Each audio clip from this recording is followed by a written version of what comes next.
ਸਤਿ ਸ਼੍ਰੀ ਅਕਾਲ। ਨਿਊਜ਼ 18 ਪੰਜਾਬ ਹਰਿਆਣਾ ਹਿਮਾਚਲ ਦੇਖ ਰਹੇ ਸਾਰੇ ਦਰਸ਼ਕਾਂ ਦਾ ਸਵਾਗਤ। ਮੈਂ ਅਮ੍ਰਿਤ ਵਰਦੀ। ਬੁਲੇਟਿਨ ਦੀ ਸ਼ੁਰੂਆਤ ਕਰਦੇ ਹਾਂ ਕਿਸਾਨਾਂ ਦੇ ਨਾਲ ਜਿਹੜੇ ਦਿੱਲੀ ਕੂਚ ਦੇ ਲਈ ਪੂਰੀ ਤਰ੍ਹਾਂ ਤਿਆਰ ਨਜ਼ਰ ਆ ਰਹੇ ਨੇ। ਦਿੱਲੀ ਕੂਚ ਦੇ ਲਈ ਚੰਡੀਗੜ੍ਹ ਦੇ ਵਿੱਚ ਕਿਸਾਨਾਂ ਦਾ ਮੰਥਨ ਜਾਰੀ ਹੈ। ਕੌਮੀ ਕਿਸਾਨ ਮਹਾਸੰਘ ਰਣਨੀਤੀ ਤਿਆਰ ਕਰ ਰਿਹਾ ਹੈ। ਫਿਰ ਸੰਯੁਕਤ ਕਿਸਾਨ ਮੋਰਚੇ ਦੀ ਮੀਟਿੰਗ ਹੋਵੇਗੀ ਤੇ ਇਸ ਮੀਟਿੰਗਾਂ ਦੇ ਦੌਰ ਵਿੱਚ ਦਿੱਲੀ ਕੂਚ ਦੀ ਫਾਈਨਲ ਰੂਪਰੇਖਾ ਤੇ ਮੋਹਰ ਲੱਗੇਗੀ। देश भर तो किसानों ने दिल्ली दे लई कूच करना है। 26 ते 27 नवंबर नूं दिल्ली च पक्के मोर्चे की तैयारी है। कल दस दईए कि पंजाब दीआं 30 किसान जथेबंदियां ने बैठक की सी, जबकि अज पूरे देश के किसान इकट्ठे होए ने, जथेबंदियां दे आगू नुमाइंदे इकट्ठे होए ने ते अज पक्की रणनीति तैयार की जा रही है। सीधा रुख करते हैं अर्शदीप अर्शी मेरे सहयोगी लाइव जुड़े हुए ने। तो अर्शदीप, फिलहाल किस तरह का माहौल है, क्योंकि किसान पूरी तरह जोश दे विच नजर आ रहे हैं कि हर हाल दे विच दिल्ली जाके ही रवांगे। जी बिल्कुल अमृत, एक पहला राष्ट्रीय किसान महासंघ की मीटिंग शुरू होने लगी है तो उस मीटिंग दे विच एक 11 मैंबरी कमेटी है जिहड़ी रणनीति तैयार करेगी कि देश भर दे विचों किसान ਵੱਖ-ਵੱਖ राज्यों तो किवें शामिल होणगे, किवें दिल्ली पहुंचणगे।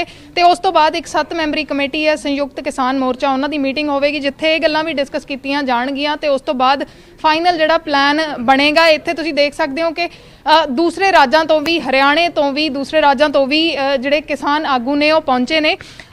किहड़ी-किहड़ी जगह तो किसान आगू आए ने? देखो, मध्य प्रदेश तो बैठे ने, हरियाणा तो बैठे ने, इधर राजस्थान तो बैठे ने, यूपी तो बैठे ने।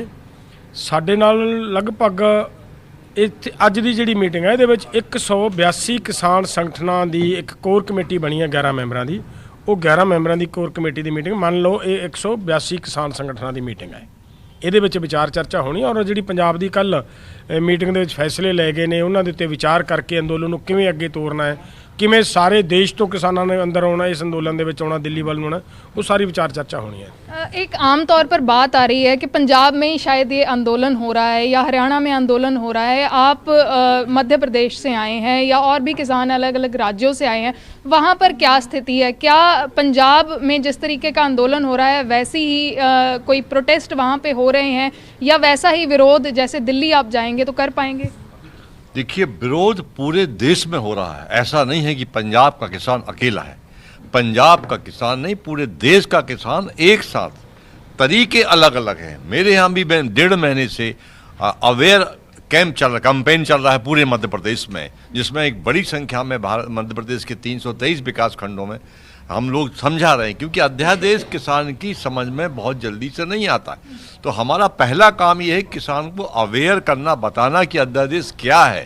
और उसके बाद में फिर अलग राज्य, कर्नाटका में हो रहा है, केरला में हो रहा है, राजस्थान में चल रहा है। तो ये अध्यादेश एक कठिन विषय है। पंजाब के किसानों ने जल्दी समझा इसको और उन्होंने देश को नेतृत्व भी दिया है कि भाई ये हमारे मौत का फरमान है, इसके खिलाफ हमको लड़ाई लड़ना पड़ेगी, देश का किसान बचेगा नहीं। तो अभी भी इस बैठक में लगभग पूरे भारत के किसान संगठनों की जो मुख्य चुने प्रतिनिधि हैं वो आए हुए हैं। जी, तो हरियाणा तो भी किसान आगू आए हुए ने। वार वार गल आ रही है कि हरियाणा दे विच क्योंकि बीजेपी की सरकार है तो उत्थे हो सकता है, रोकया जा सकता है जिस तरीके नाल पंजाब तो अगर किसान जाणगे। हरियाणा के किसानों का इस दे उत्ते की कहना है कि दिल्ली जाया जाएगा कि पंजाब दे नाल जिहड़े हरियाणे के किसान ने वो दिल्ली एंटर करेंगे? देखिए, हरियाणा दिल्ली से सटा हुआ इलाका है तो उसमें जाने में कोई दिक्कत तो है नहीं। उसके बॉर्डर तक तो हम पहुंच जाएंगे। आगे केंद्र सरकार नहीं जाने देगी तो वहाँ हमारा एरिया है, अपने एरिया में हम भी अपना काम करेंगे। और जितने पंजाब के भाई या दूसरे स्टेटों के भाई हरियाणा के यहाँ से गुजरेंगे उनके साथ हम तन मन धन से मतलब उनके साथ रहेंगे और मजबूती से उनको आगे बढ़ाने की कोशिश करेंगे। और ये एक राष्ट्रव्यापी आंदोलन बन चुका है। इसमें ये नहीं है कि किसान है, इसमें हर वर्ग इसमें इकट्ठा हो चुका है और सबके मन में ये आ गया क्या भाई हम इससे मतलब नुकसान में जाएंगे और अमीर आदमियों के चुगल से हमने छूटने के लिए अब हमारा अंतिम एक ये ऐसी लड़ाई है जिसको हम पूरे राष्ट्र में लेकर और केंद्र सरकार पे दबाव बनाएंगे।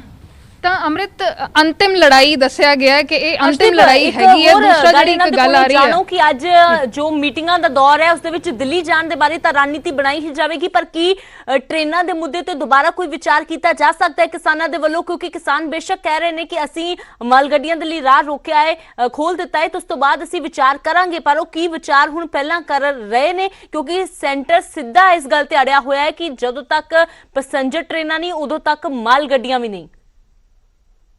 ਇੱਕ ਆਖਰੀ ਜਿਹੜਾ ਸਵਾਲ ਹੈਗਾ ਤੁਹਾਡੇ ਤੋਂ, ਜਿਹੜਾ ਕੱਲ ਵੀ ਮੰਗ ਕੀਤੀ ਗਈ ਸੀ ਕਿ ਪੈਸੇਂਜਰ ਟ੍ਰੇਨਾਂ ਨੂੰ ਰਾਹਤ ਦਿੱਤੀ ਜਾਵੇ, ਤੇ ਉਸ ਦੇ ਉੱਤੇ ਤੁਹਾਡਾ ਇਹ ਆਇਆ ਸੀਗਾ ਕਿ ਮਾਲ ਗੱਡੀਆਂ ਨੂੰ ਅਗਰ ਕੇਂਦਰ ਸਰਕਾਰ ਇਜਾਜ਼ਤ ਦਿੰਦੀ ਹੈ ਉਸ ਤੋਂ ਬਾਅਦ ਸੋਚਿਆ ਜਾਊਗਾ। ਅੱਜ ਦੀ ਜਿਹੜੀ ਮੀਟਿੰਗ ਹੈਗੀ ਹੈ ਕਿ ਇਸ ਦੇ ਵਿੱਚ ਉਸ ਦੇ ਉੱਤੇ ਕੋਈ ਗੱਲ ਹੋਣੀ ਹੈ? ਨਹੀਂ, ਅੱਜ ਦੀ ਮੀਟਿੰਗ ਦਾ ਇਹ ਏਜੰਡਾ ਨਹੀਂ ਹੈ। ਅੱਜ ਦੀ ਮੀਟਿੰਗ ਦਾ ਕੇਵਲ ਏਜੰਡਾ ਇਹ ਹੈ ਕਿ ਅਸੀਂ ਰਣਨੀਤੀ ਕਿਸ ਤਰ੍ਹਾਂ ਮਤਲਬ ਤੈਅ ਕਰਨੀ ਹੈ, ਕਿਵੇਂ ਅਸੀਂ ਦਿੱਲੀ ਦੇ ਵਿੱਚ ਜਾਣਾ ਹੈ, ਕਿਸ ਤਰ੍ਹਾਂ ਲੋਕਾਂ ਨੇ ਮਤਲਬ 4 ਸਵੇਰੋਂ ਦਿੱਲੀ ਦਾ ਘਿਰਾਓ ਕਰਨਾ ਹੈ। ਅੱਜ ਦੇ ਅੰਦੋਲਨ ਦਾ ਸਿਰਫ ਇਹੀ ਪਾਰਟ ਹੈ, ਉਹਦੇ ਨਾਲ ਇਹਦਾ ਕੋਈ ਸੰਬੰਧ ਨਹੀਂ ਹੈ। ਤਾਂ ਅੰਮ੍ਰਿਤ ਬਿਲਕੁਲ ਸਾਫ਼ ਹੈ ਕਿ ਮਾਲ ਗੱਡੀਆਂ ਜਾਂ ਪੈਸੇਂਜਰ ਗੱਡੀਆਂ ਦੇ ਉੱਤੇ ਅੱਜ ਦੀ ਮੀਟਿੰਗ ਨਹੀਂ ਹੈ। ਕੱਲ ਇਹ ਸਾਫ਼ ਕਰ ਦਿੱਤਾ ਗਿਆ ਸੀਗਾ ਕਿ ਕੇਂਦਰ ਅਗਰ ਇੱਕ ਪਹਿਲਾ ਕਦਮ ਚੁੱਕਦੀ ਹੈ, ਮਾਲ ਗੱਡੀਆਂ ਨੂੰ ਚਲਾਉਂਦੀ ਹੈ, ਤੇ ਉਸ ਤੋਂ ਬਾਅਦ ਹੀ ਪੈਸੇਂਜਰ ਗੱਡੀਆਂ ਦੇ ਬਾਰੇ ਕੋਈ ਫੈਸਲਾ ਲਿਆ ਜਾਵੇਗਾ। ਜੀ ਅੰਮ੍ਰਿਤ। ਬਿਲਕੁਲ ਅਰਸ਼ਦੀਪ, ਤਾਂ ਸਾਫ਼ ਤੌਰ ਤੇ ਕਿਸਾਨ ਦੋ ਟੁਕ ਕਹਿ ਰਹੇ ਨੇ ਕਿ ਦਿੱਲੀ ਜਾ ਕੇ ਰਵਾਂਗੇ, ਪਰ ਅੱਜ ਹੋਰ ਵੀ ਸੂਬਿਆਂ ਦੇ ਕਿਸਾਨ ਆਗੂ ਇੱਥੇ ਦੇਖਣ ਨੂੰ ਮਿਲ ਰਹੇ ਨੇ। ਪਰ ਹੁਣ ਨਜ਼ਰਾਂ ਹੀ ਟਿਕੀਆਂ ਹੋਈਆਂ ਨੇ ਕਿ 26-27 ਨੂੰ ਜਦੋਂ ਕੂਚ ਦਿੱਲੀ ਵੱਲ ਕੀਤਾ ਜਾਵੇਗਾ ਤਾਂ ਉੱਥੇ ਹਾਲਾਤ ਕਿਸ ਤਰ੍ਹਾਂ ਦੇ ਬਣਦੇ ਨੇ, ਖਾਸ ਤੌਰ ਤੇ ਸ਼ੰਭੂ ਬੈਰੀਅਰ ਤੇ। ਸ਼ੁਕਰੀਆ ਅਰਸ਼ਦੀਪ ਫਿਲਹਾਲ ਇਹਨਾਂ ਕਿਸਾਨਾਂ ਦੇ ਨਾਲ ਗੱਲਬਾਤ ਕਰਨ ਦੇ ਲਈ। ਤਾਂ ਪਹਿਲਾਂ ਮਹਾਸੰਘ ਦੀ ਜੋ ਇੱਕ ਬੈਠਕ ਹੋ ਰਹੀ ਹੈ, ਉਸ ਤੋਂ ਬਾਅਦ ਕਿਸਾਨ ਜਥੇਬੰਦੀਆਂ ਦੀ ਆਪਣੀ ਇੱਕ ਬੈਠਕ ਹੋਵੇਗੀ। ਸਿਰਫ ਪੰਜਾਬ ਹੀ ਨਹੀਂ ਬਲਕਿ ਹਰਿਆਣਾ, ਰਾਜਸਥਾਨ, ਉੱਤਰ ਪ੍ਰਦੇਸ਼, ਮੱਧ ਪ੍ਰਦੇਸ਼ ਤੋਂ ਵੀ ਕਿਸਾਨ ਆਗੂ ਪਹੁੰਚੇ ਹੋਏ ਨੇ ਤੇ ਕਹਿ ਰਹੇ ਨੇ ਕਿ ਸਿਰਫ ਪੰਜਾਬ ਦੇ ਵਿੱਚ ਹੀ ਨਹੀਂ ਬਲਕਿ ਪੂਰੇ ਦੇਸ਼ ਦੇ ਵਿੱਚ ਵਿਰੋਧ ਹੋ ਰਿਹਾ ਹੈ ਤੇ ਪੂਰੇ ਦੇਸ਼ ਦਾ ਕਿਸਾਨ ਇਹਨਾਂ ਖੇਤੀ ਕਾਨੂੰਨਾਂ ਦੇ ਖਿਲਾਫ ਹੈ ਤੇ ਜਦੋਂ ਤੱਕ ਇਹ ਕਾਨੂੰਨ ਵਾਪਸ ਨਹੀਂ ਹੁੰਦੇ ਉਦੋਂ ਤੱਕ ਇਹ ਸੰਘਰਸ਼ ਜਾਰੀ ਰਹੇਗਾ। ਤੇ ਅੱਜ ਦੀ ਮੀਟਿੰਗਾਂ ਦੇ ਦੌਰ ਦੇ ਵਿੱਚ ਦਿੱਲੀ ਜਾਣ ਦੀ ਰਣਨੀਤੀ ਬਣਾਈ ਜਾਵੇਗੀ।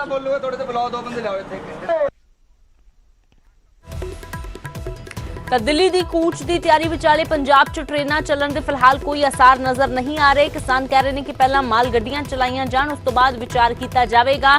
ਪਰ ਉਧਰ ਕੈਪਟਨ ਅਮਰਿੰਦਰ ਸਿੰਘ ਕਹਿ ਰਹੇ ਨੇ ਕਿ ਪੰਜਾਬ ਦਾ ਭਵਿੱਖ ਦਾਅ ਤੇ ਨਹੀਂ ਲਾਇਆ ਜਾ ਸਕਦਾ। ਕਿਸਾਨਾਂ ਦੀ ਗੱਲ ਹੈ, ਦੂਜੇ ਪਾਸੇ ਕੇਂਦਰ ਦੀ ਸ਼ਰਤ ਹੈ। ਇਸ ਸਭ ਦੇ ਵਿਚਾਲੇ ਪੰਜਾਬ ਦੇ ਲੋਕ ਪਰੇਸ਼ਾਨ ਨੇ, ਇੰਡਸਟਰੀ ਪਰੇਸ਼ਾਨ ਹੈ, ਕਿਸਾਨਾਂ ਨੂੰ ਯੂਰੀਏ ਦੀ ਕਮੀ ਵੀ ਕਾਫੀ ਪਰੇਸ਼ਾਨੀ ਖੜੀ ਕਰ ਰਹੀ ਹੈ। ਤਾਂ ਇਹ 5 ਤਸਵੀਰਾਂ ਹਾਲਾਤ ਬਿਆਨ ਕਰ ਰਹੀਆਂ ਨੇ। ਪਹਿਲਾਂ ਮਾਲ ਗੱਡੀਆਂ ਫਿਰ ਪੈਸੇਂਜਰ, ਇਹ ਕਿਸਾਨਾਂ ਦਾ ਕਹਿਣਾ ਹੈ। ਤਾਂ ਪਹਿਲਾਂ ਪੈਸੇਂਜਰ ਫਿਰ ਨਾਲ ਹੀ ਮਾਲ ਗੱਡੀਆਂ, ਇਹ ਕੇਂਦਰ ਦਾ ਕਹਿਣਾ ਹੈ।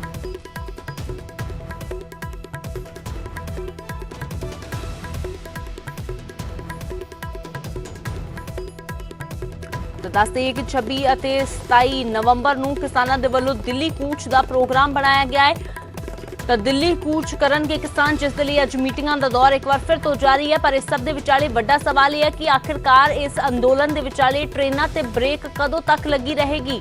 ਆਖਿਰਕਾਰ ਟ੍ਰੇਨਾਂ ਨੂੰ ਹਰੀ ਝੰਡੀ ਕਦੋਂ ਮਿਲੇਗੀ? ਕੀ ਕੇਂਦਰ ਆਪਣੀ ਜ਼ਿੱਦ ਛੱਡਦਾ ਹੈ ਜਾਂ ਫਿਰ ਕਿਸਾਨ ਮਾਲ ਗੱਡੀਆਂ ਦੇ ਨਾਲ-ਨਾਲ ਪੈਸੇਂਜਰ ਗੱਡੀਆਂ ਨੂੰ ਵੀ ਨਿਕਲਣ ਦੀ ਇਜਾਜ਼ਤ ਦਿੰਦੇ ਨੇ? ਇਹ ਫਿਲਹਾਲ ਦੇਖਣਾ ਹੋਵੇਗਾ। ਪਰ ਅੱਜ ਦੀ ਮੀਟਿੰਗ ਦੇ ਵਿੱਚ ਟ੍ਰੇਨਾਂ ਸੰਬੰਧੀ ਕੋਈ ਏਜੰਡਾ ਨਹੀਂ ਰੱਖਿਆ ਗਿਆ, ਇਹ ਕਿਸਾਨਾਂ ਨੇ ਸਾਫ਼ ਕੀਤਾ ਹੈ।